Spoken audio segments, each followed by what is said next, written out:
Окуучулардын олимпиадасынын облустук баскычына 279 окуучу катышты. Эң жогорку баскычында турган окуучулар мындай сынактарга жыл сайын катышып турушарын жана бул нерсе алардын билимге болгон кызыгуусун арттырарын айтышат. Алардын арасында 7-класстын окуучусу Алай районунан мугалими менен бирге келген. Республикалык деңгээлге чыгабыз деген үмүттөрү бар экенин жашырышкан жок.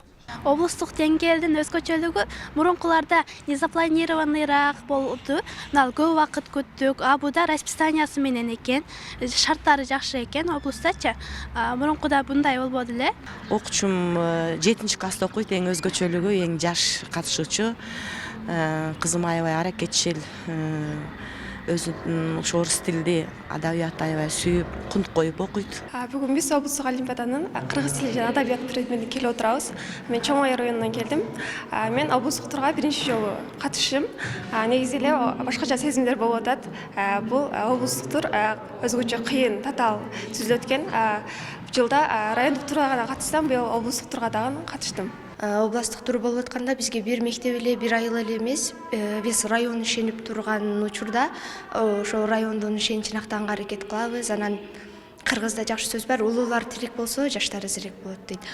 Бул жолу 3-чү баскычындагы сынак болуп, 10 предметтик сабактан атсалышууда. Олимпиаданын 2-чи, 3-чү жана 4-чү этаптарында жалпы методикалык жетекчиликти жана коштоону көз карандысыз уюм ишке ашырат. Республикалык предметтик олимпиадасынын облустук этаптары жерлерде жүрүп жатат. Бүгүнкү күндө биздин Ош облусунда дагы бүгүн ушул облустук сынакка катышуу үчүн аймактардан 279 окуучу 10 предметтен келишти. Аларга шарт түзүү боюнча, ошондой эле калыстар тобун дайындоо боюнча атайын уюштуруу комитети түзүлгөн.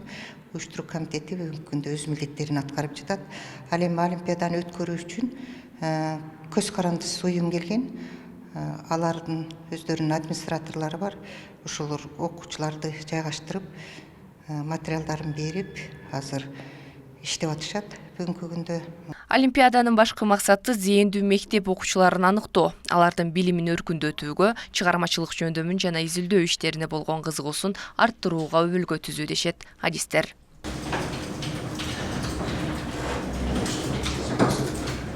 Олимпиада жыл сайын 4 этап менен өткөрүлөт. Алгач мектепте райондук баскычтан иргелген окуучулар облустук, андан кийин республикалык сынакка катышууга мүмкүнчүлүк алат.